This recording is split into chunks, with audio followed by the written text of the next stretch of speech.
In every age, there is a cause worth fighting for.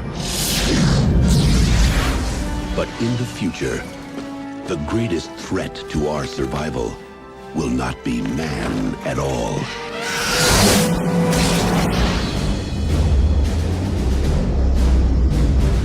Hey, kid, what's going on? It's war! We're going to war! Now the youth of tomorrow must travel across the stars to defend our world. We are a generation commanded by fate to defend humankind. Everyone fights, no one quits. We are going in with first wave. You smash the entire area. You kill anything that has more than two legs. You get me? We get you, sir! But they will face an enemy more devastating than any ever imagined. Here it comes!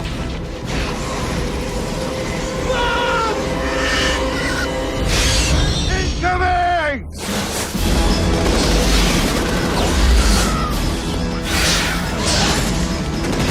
Mayday, this is Roughneck 2 here. We're under attack, sir. We need retrieval now. Someone made a damn mistake. The bugs laid a trap for us, didn't they?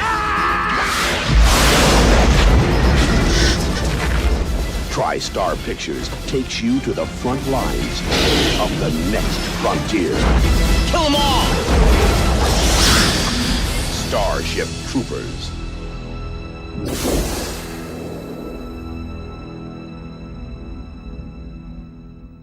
Hello, welcome to Movie Umpers. My name is Bob Sham. And I'm Angela. And the sounds you hear may be dogs. And I think we're winding down on the COVID sessions. Yes, feeling better today, even though I sound like this. Well, yeah, we're coming back. We may have some residual funk, but I think we technically don't have it anymore. You know what rolls on? What is eternal? War. And this month, our theme, Glory and Propaganda, rolls on, and we're going to go deep into the future. To imagine a future if America, our imperial powers, conquered the entire planet. Now, we're focusing all our energies out onto distant solar systems. Bugs. These bugs, we're in conflict with them. They keep sending asteroids at us. Why? Why are they doing that? Well, because we tried to colonize. They're on the defense. Because we tried to colonize we violated their solar system, their planet, their space. At one point, they send an asteroid out and they say, well, where did it come from? And it's something along the lines of the insect quarantine zone. Mm-hmm. Like they've decided where these species are allowed to be within the galaxy. But it's insane. These bugs, they have to be the bad guys because they look like that. Right? We're talking about the movie Starship Troopers from 1997, directed by Paul Verhoeven, who we will be watching another movie of his by next month. Written by Edward Neumeier, based on the book by Robert A. Heinlein, and starring Casper Van Dien, Dina Meyer, Denise Richards, Neil Patrick Harris, and more. Also featuring some effects by Phil Tippett. You remember him? We talked about Mad God way early on. Okay, yeah. That was an all Phil Tippett joint. But he still was, even though CGI was everywhere, he was still getting some work in here and there. But yeah, we're talking about the movie Starship Troopers. Now, apparently, I haven't read the book by Heinlein, but apparently Heinlein, I know a lot of people read Stranger in a Strange Land. Yeah, I did. I feel like everyone I knew but me read it. Yeah. And everyone I know who has read it has felt compelled to sit down and explain the book to me. So I have had this book explained to me 100 fucking times in my life. Well, I won't do it again. It seems like I'm the only one I know who hasn't read this book. Without describing the book, at the time I read it, it was very influential on me. It really questioned a lot of things that I was questioning in my late teens, early 20s, you know? And I think a lot of people of our generation were maybe in that same boat. It is his biggest book. But Starship Troopers, that one is, as I understand it, what a lot of people misinterpret from this movie, the novel apparently does provide what people misinterpret from this movie. Paul Verhoeven, who has a history of satirizing imperial authoritarianism, with RoboCop and shit like that. He taps into this movie, and this movie is a satire of fascism, militarism. There are people out there that watch this movie and they don't realize that. The movie also has a love story tucked in the middle of it. It follows all these characters along. They fall in love, they have conflicts like anyone else. Then you start to pick up these little cues and it's like, wait a minute, this seems all destructive and crazy. And then we get these cutscenes to like these newsreels. Young people from all over the globe are joining up to fight for the future. I'm doing my part. I'm doing my part. I'm doing my part. I'm doing my part too. They're doing their part. Are you? Join the mobile infantry and save the world. Service guarantees citizenship.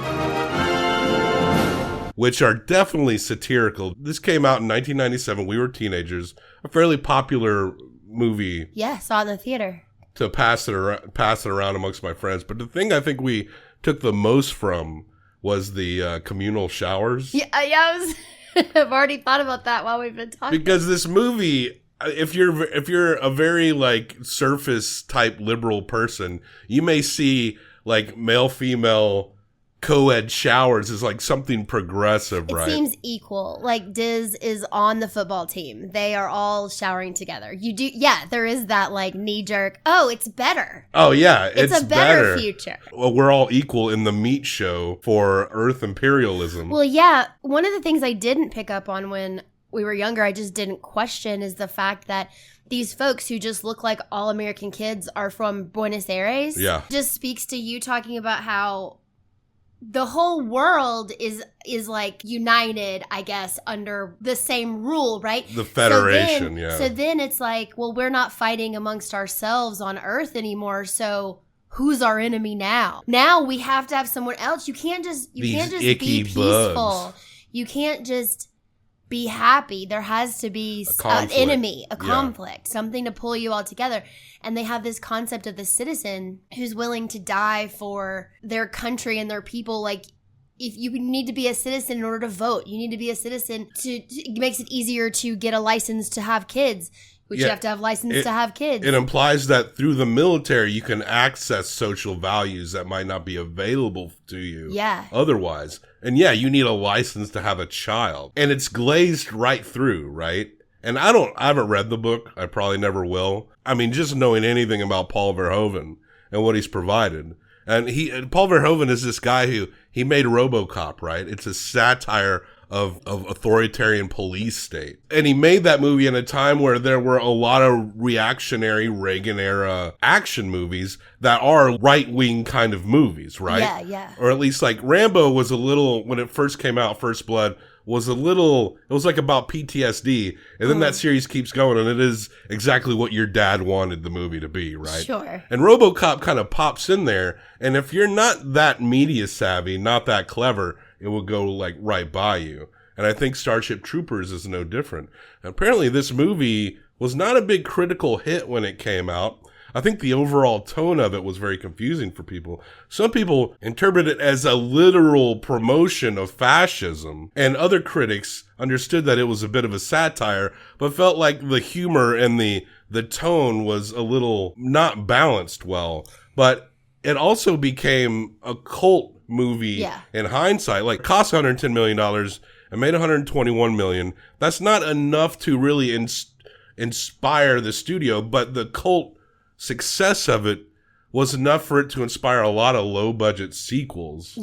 Which I have no idea if they're as clever as this movie. I'll never watch those. When we watched it when we were younger, I think the thing that maybe clued us in when we were kids watching this movie, teenagers, near the end, Neil Patrick Harris, this is like the first time we've seen him since Doogie Howser. He used to be, I know he's a stage star now, sitcom star, but he used to be on this show called Doogie Howser, where he was a kid who was a doctor.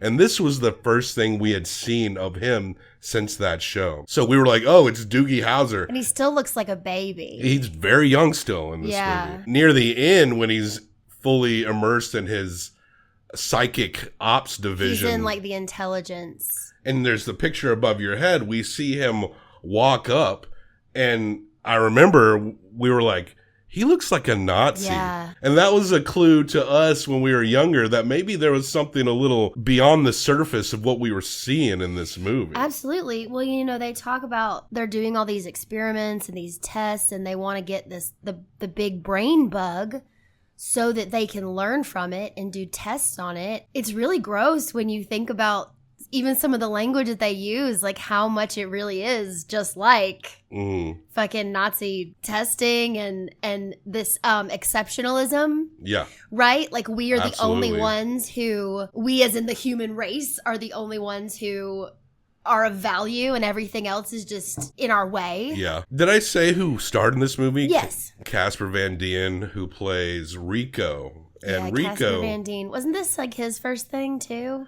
Yeah, I mean, I haven't seen this guy in much anything else. I mean, not that I know of. Jake Busey and his teeth are in this movie. Jake Busey. And Denise Richards, who is a model. This is one of her bigger movies. Do you remember Dina Myers as Dizzy Flores? She was in Johnny Mnemonic. Yeah. And I always think of her having the seizure in that, where she's acting that. Johnny. She kind of fell off too. Like this was kind of her pop also. Johnny Mnemonic and this were like kind of back to back. Johnny Rico, his character has these annoying liberal parents who don't want him to join the military. They want him to go to Harvard. And what happens to liberals? They get plasmid from space and their whole city destroyed.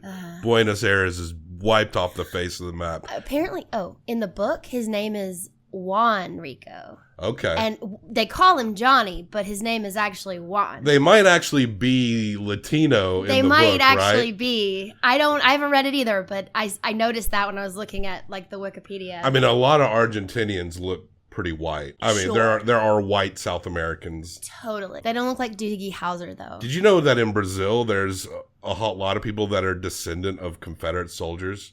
Because a lot of Confederate soldiers, when the South surrendered, a lot of them left the country and decided to go somewhere where a lot of brown people were for some reason. But yes, they have like... I had no idea. In Brazil, they have this big celebration. And yeah, it's like Confederate heritage, like Shit. celebrations and shit. And a lot of Nazis fled. Jeez. But yes, it's Rico. He joins. He's in love with Carmen Ibanez, who's going to be a pilot. They're together. Look, it's like a teenage like love story in the middle of all of this. And that in and of itself almost seems like a bit of a joke. You forget how young they're supposed to be because the only one who looks appropriately 18 years old is Doogie Howser. The other ones look like they're in their mid-20s, right? There's a lot of he's in love with her, he joins for her, and then it's almost this, it's not really coming of age, but it's like coming into your own, so maybe it is, but he's got to figure out why he's actually there because she breaks up with him pretty quickly. Funny how they always want to be friends after they rip your guts out. Yeah. That's what I deserve. What are you talking about? I joined up for her. I wouldn't even be here if it wasn't for her. What are you talking about? You made squad leader on your own. Hey, still got me to kick around. Because she's going to go career as a pilot. And I don't know how he thought they were ever going to be together anyway. It's just that he thought it would impress her if he also joined and became a citizen. That was his only chance to be with her. It is like high school lovers going to different colleges and them telling themselves that this is going to work out while their parents are like, yeah, whatever, okay. Right. And then the first time that you get the phone call. Yeah, of course. Hey, listen. Yeah. I think it's best for both of us. Oh, turns out there's hot people over at this school, and I'm very young. He's joined up for her. Diz is this gorgeous girl who is in love with him. And she doesn't join for him. I believe she would have joined no matter what, but she transfers to his unit to be near She's him. straight kind of stalking him, right? She is. She straight up is. You know, it quickly becomes obvious that... She's kind of crazy. She's crazy, but she's also good. Like, she's very talented. Crazy good pussy. I mean, eventually they do get it on. So yeah, they go out to where they don't belong, in the bug quarantine zone. And of course, the bugs are fighting back, so that just gives them all the reason to just go fucking These hard. bugs are fucking smart. These bugs are laying traps for them. They're like, get the fuck off of our planet, yo. That's another clue as to their own imperial hubris, right? Oh, yeah, they think they're smarter. Is that they think the bugs are stupid. Even as they're somehow able to send asteroids directly to their planet across the galaxy.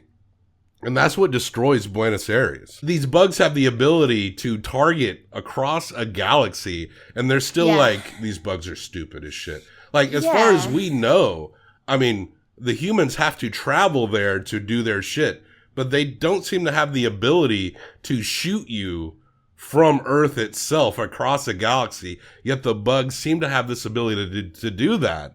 And yet, it's like, oh, these bugs are dumb. They have to kill hundreds of thousands, maybe millions of people before the people realize, oh, they can think. They really act as though the idea of these brain bugs, quote unquote, which they call them, which we do see at the end, which I think is the practical bit, which is amazing. When you get up close, why does it looks like a hurt pussy. Why does that's where I'm going, evil monster from space look like some kind of weird infected vagina? Yeah, it looks like they get up close on the brain bug face, and it looks like it looks like something from Pornhub, we'll say that. There is still something wrong, subconscious in our society, that when you think, like, what is the scariest, grossest thing I can think of? And then it ends up looking like a vagina again and again and again. Yeah. What is that?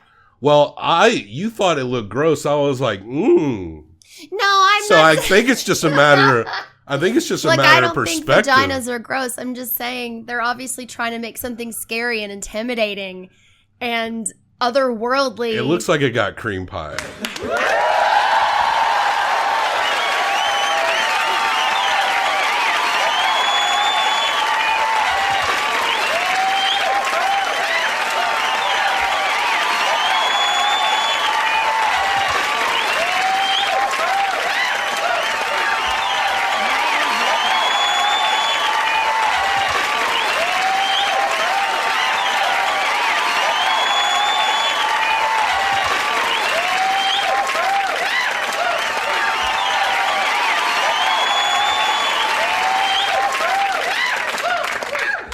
And then in this one, I actually thought of that movie Border, because its little vagina has like a thing that comes out of it and then like attacks. Oh, right before it sucks the brains out of that one dude who's trying to hook up with Denise Richards' character. He says, one day, someone like me is gonna kill you and your whole fucking race.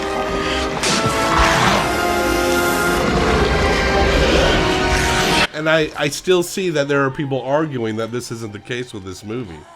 Even though everyone involved in making this movie will tell you that. I've read a couple of his books. I think that he is satirizing. He is questioning.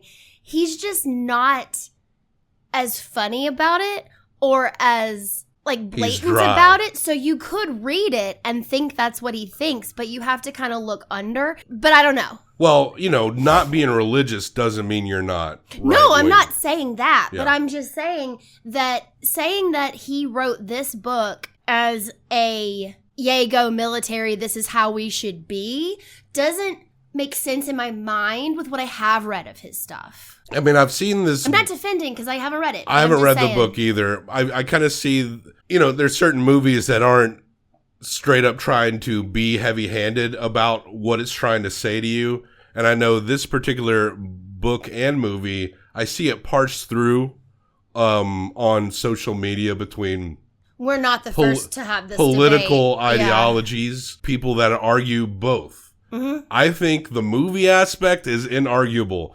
This is an absolute satirization of fascism and militarism. Absolutely. The people that we follow the whole time or, they're all humans just like us, and they look like us, so sometimes that's hard to read, but it is like we are following the Nazis. Yeah. But I have seen people debate over the book itself, and I have seen people who claim to be right-wing say, I love the book, I hate the movie, because they realize the movie is satirizing imperialism. Yes, but it's just like what we were talking about earlier, where someone who wants to see that, there's enough there to latch on to. Yeah. It's like the folks who thought Stephen Colbert was serious. Sure. You know? But that's how you know they're reactionary nitwicks. Exactly. Exactly. I'm saying I believe there is another layer to his writing based on the other things I have read of his. But I don't know without reading this story. I'm just saying I think there is a debate still to be had. I don't think it's he was writing a militaristic novel that this guy turned on its head and made into something else. One led into the other, and the other was much more obvious. Yeah. And good that it's much more obvious because it leaves less room for that argument. Well, it's not so obvious. Like, it literally seems to be a trait of reactionary right-wing idiots that they don't know if something isn't straight up saying Nazis are bad, that they don't realize that it's making fun of their ideology. There was at one point a fucking billboard down the road from our house that was a religious thing trying to talk about like taking care of kids that fucking quoted Nazi propaganda. They didn't know where that quote came from because they're fucking idiots. They just see a line that says, oh, this sounds like what I want to do. One of my favorite ones I see, and I've seen people get baited by it so much, where it's an image of Ronald Reagan and then a quote of how, arms should be distributed, something like that. I don't know the exact quote, but it's a Karl Marx quote. And they slap it on a Ronald Reagan image, just sharing that on social media over and over. In Starship Troopers, these are the ideologies that dominate not only this planet, but an entire solar system. Absolutely. Let's talk about effects in this movie, special effects. For 1997, this is a lot of CGI as well. Everything seems so bright, especially when you get into other planets. I think it looks pretty damn good for its time. I mean, we're a few years past Jurassic Park. That movie still looks great, right? Sure, yeah. Also, Phil Tippett, who did the up close, the Triceratops on the ground. Remember when he was breathing? But also Phil Tippett, working on that movie, realized that his career was probably doomed in terms of his contribution to special effects. Yeah. And it's great he got work in this movie, but it is also like his practical effects alongside a lot of CGI. But it doesn't look bad. And I think just taking place in the future and being on another planet and the way it all looks, like the creative execution of it all. Yeah. It's a fun movie, at the very least, on its surface. It's a fun movie to take in, and also intensely violent, not unusual for a Paul Verhoeven movie. We're seeing these troopers get fucking stabbed, dismembered, ripped in half. Our main guy gets one right in the leg, and he gets healed up. We see the machines, like the Star Wars back-to tank, like piecing him back together. Yeah, and near the end, they do finally destroy a hive of brain bug. They escape, and then another unit, one that used to be his boot camp sergeant, who knocked himself down to private so he could go and, because he was so excited to just go kill bugs. They drag a brain bug out, and Neil Patrick Harris comes around with his psychic division. They're all dressed like Nazis, and they're touching this is so fucked up. And they're touching the bugs. He can read the mind of animals. And they're like, well, what is it thinking?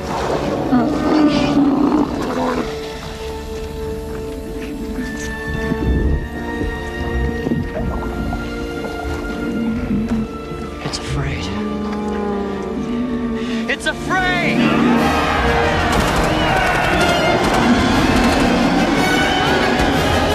And they all It's afraid. cheer. And they all cheer. And so this thing is now in a lab being experimented on. And they show clips of it being like stabbed. This is a sentient creature that knows fear. And everyone's just like cheering because they have conquered the bugs. They use these nukes all the time, these tactical nukes that just wipe everything out. And they're just destroying entire planets in this bug quarantine zone. Like, what are they? they never talk about any resources that they pull from these areas. As far as we know, I mean, maybe the book goes in further depth. As far as we know, they're just over here fucking up bugs to fuck up bugs. But usually that has to come with some kind of desire to obtain some kind of resource, They right? make a very small comment early on about how they were wanting to, I believe they want to send like colonies to some of these places. Right. And that there was this group of Mormons that went without approval and set up a colony, and they were all slaughtered. One of my things is I'm objectively fascinated with Mormons. I'm not one. And there's a sci-fi series. I'm not one either. There's a sci-fi series I'm reading that has like Mormon ships and shit. I actually love it when we get into far future sci-fi and there are Mormons like in space and shit. Like that's kind of what their deal is. They're kind of into that shit. Yeah. Oh, yeah. And so it provides some level of accuracy towards their ideology that they would try to get in on like interstellar flight once that becomes available. So I just kind of love Why those. wait until you're dead to get your own planet? You can go to Collab directly. You don't have to die to get to Collab. We'll fly to Collab right now and have like a carrot salad or whatever the fuck they like to eat. Yeah. They eat like a carrot and raisin salad. Can you grow carrots on Collab? Anyway, Starship Troopers. There's really not much to it. No. And there's no reason for us to, and this is a cult hit. A lot of people, especially in our age group, have seen this movie, and it's become a movie that is more appreciated in hindsight. I think at the time, people were very back and forth on what this movie meant. I think people did see the fascist overtones, but I think people were split on whether it was promoting it or trashing it. As long as you see the fascism, I can't blame you if you thought it was promoting it, you know? But I don't think it is. I don't. No. But this is probably truly our most propaganda of the movies, but it's knowing propaganda, right? This is our one selection where we are in the deep future. We won. You won. Imperialism won. And now we're going to fuck these bugs up. All right? Goodbye, Buenos Aires. Now I feel more curious about the book. Yeah. Maybe you should read it and just tell me about it. Maybe I will. I don't want to break my streak of not reading Robert Heinlein books. Okay. I can take that one for the team. Starship Troopers from 1997, directed by Paul Verhoeven. We're going to give this 1 through 5 each combined for a best out of 10.